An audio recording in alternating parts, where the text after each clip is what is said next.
નમસ્કાર મિત્રો, સ્વાગત છે તમારું આપણી ચેનલ ટેકનિકલ માસ્ટરમાં. તો મિત્રો, આજના વિડીયોમાં આપણે માહિતી લઈશું ફેબ્રુઆરી મહિનામાં રેશન કાર્ડ ધારકો માટે મોટા અપડેટ વિશે.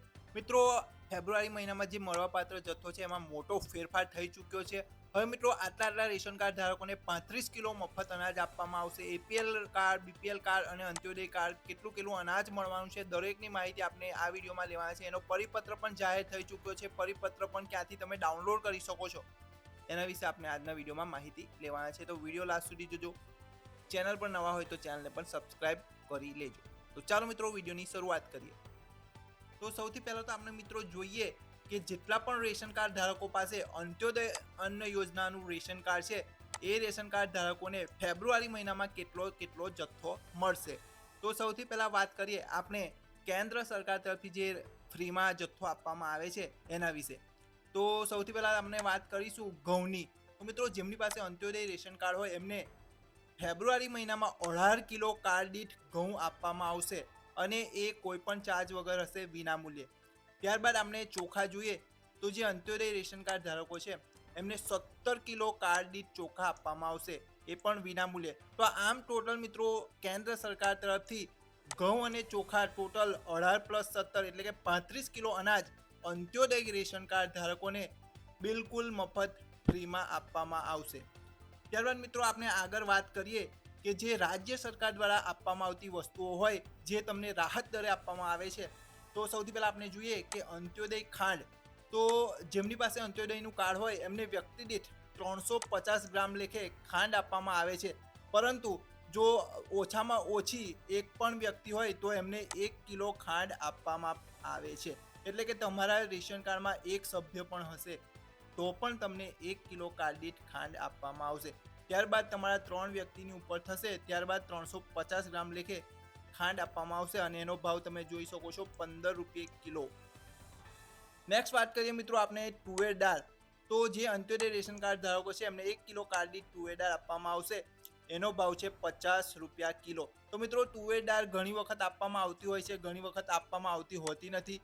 માત્ર 50% જથ્થો આપવામાં આવે છે. દુકાનદારો દ્વારા પૈસા પણ ભરવામાં આવે છે, પરંતુ જે દાળ છે ગોડાઉન દ્વારા આપવામાં આવતી નથી. તેથી ઘણા રેશન કાર્ડ ધારકો દ્વાર વગર પણ રહી જતા હોય છે. ઓકે, ના મિત્રો આપણે છઠ્ઠા નંબર પર જોઈએ મીઠું. તો મીઠું પણ અંત્યોદય રેશન કાર્ડ ધારકોને 1 કિલો કાર્ડ દીઠ આપવામાં આવશે 1 રૂપિયાના ભાવે. આપણે અહીંયા જોઈ લઈએ કે અહીંયા લખેલું છે કે રાજ્ય સરકાર દ્વારા જે તુવેર દાળની છે 50% ફાળવણી કરવામાં આવી છે, જેથી કરીને દુકાનદાર દ્વારા વહેલા તે પહેલા ધોરણે તુવેર દાળનું વિતરણ કરવામાં આવશે. જો એમની પાસે સ્ટોક હશે, જો એમને ફાળવણી કરી હશે તો એમને 50% ફાળવણી થશે અને વહેલા તે પહેલાના ધોરણે તુવેર દાળનું વિતરણ કરશે. ઓકે, હવે મિત્રો આપણે આગળ જોઈએ કે જે વ્યક્તિ પાસે NFSA, APL અને BPLનું રેશન કાર્ડ ધરાવતા હોય તો એમને ફેબ્રુઆરી મહિનામાં કેટલો જથ્થો મળવાપાત્ર થશે. તો મિત્રો આપણે સૌથી પહેલાં વાત કરીએ જેમની પાસે NFSA, APL અને BPLનું કાર્ડ હોય એમને કેન્દ્ર સરકાર તરફથી ઘઉં, ચોખા અને તુવેર દાળ મળશે. તો આપણે ઘઉંનું પ્રમાણ જોઈ લઈએ તો ઘઉં છે 2.5 કિલો વ્યક્તિ દીઠ મળવાપાત્ર થશે અને વિના મૂલ્યે છે. ત્યારબાદ આપણે ચોખા જોઈએ તો NFSA, BPL અને APL કાર્ડ ધારકોને 2.5 કિલો વ્યક્તિ દીઠ ચોખા આપવામાં આવશે, એ પણ વિના મૂલ્યે આપવામાં આવશે.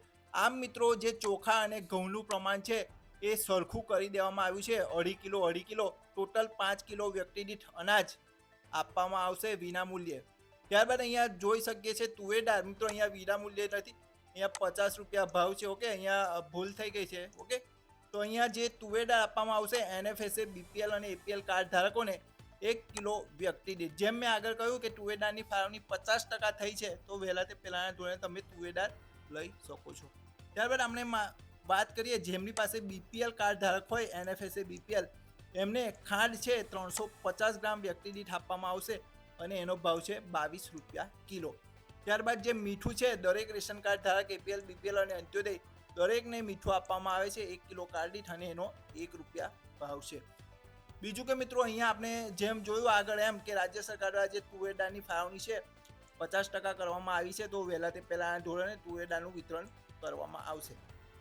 તો મિત્રો, ઘણીવાર એવું હોય છે કે દુકાનદાર દ્વારા પૈસા પણ ભરવામાં આવતા હોય છે, છતાં જે ગોડાઉન છે એના દ્વારા દુકાનદારોને દાળનું વિતરણ કરવામાં આવતું નથી અથવા તો દાળ મોકલવામાં આવતી નથી. એટલા માટે દુકાનદાર દ્વારા પણ દાળનું વિતરણ ગ્રાહકોમાં થતું નથી, જેથી ઘણા જે રેશન કાર્ડ ધારકો છે દાળથી વંચિત રહેવું પડતું હોય છે. ઓકે, તો બસ વિડીયોમાં આટલું જ હતું. વિડીયો ગમ્યો હોય તો વિડીયોને લાઈક કરજો, શેર કરજો અને ચેનલ પર ન હોય તો ચેનલને પણ સબસ્ક્રાઇબ કરી લેજો. તો મળીશું નવા વિડીયોમાં નવી ઇન્ફોર્મેશન સાથે. ત્યાં સુધી રજા આપજો. જય હિન્દ, જય ભારત.